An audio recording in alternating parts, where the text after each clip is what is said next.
been reflecting on how people got to know Jesus.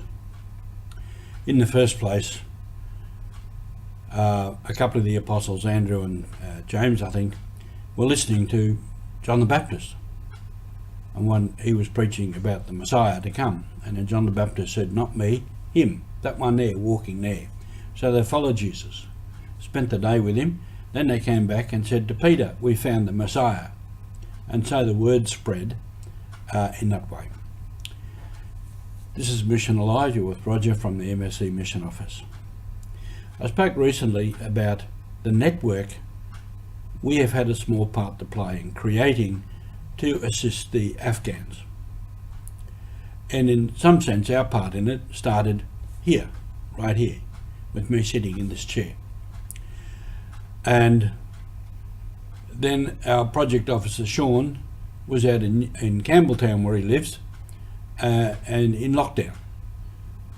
But he went to visit some of the, so I spoke to him on the phone and like this, and he went to visit the Afghans with a lady from the parish.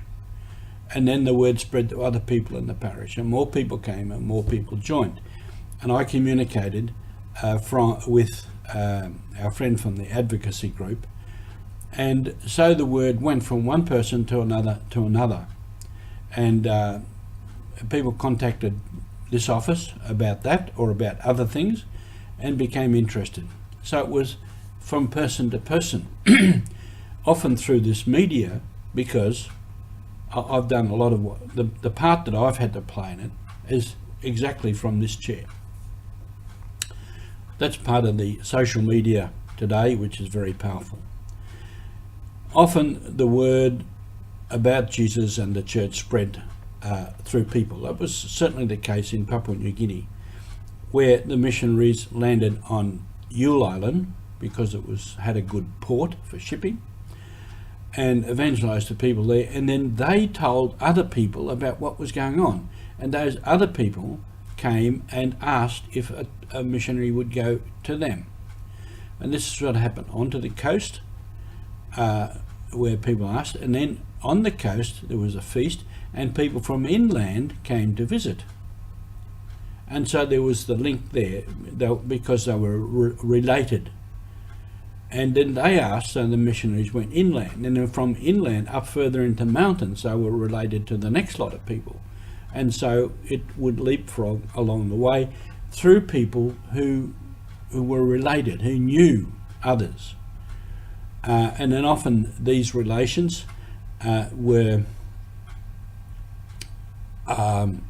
across language barriers, and for different reasons they were related, and so the word spread. So word of mouth, example, telling stories is how the word spreads.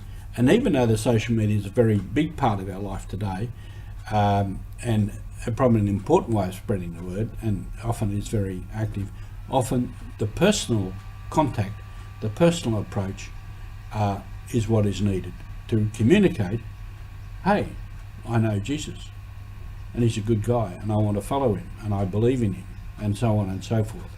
Not so much in so many words, but often by the example of the way we live and what we do, and what actions we take with that, and part of that is, if I believe in Jesus, what Jesus commanded, I won't do things that are against that, and I will stand up against things that are wrong. This is all part of our mission. Thank you for being with us.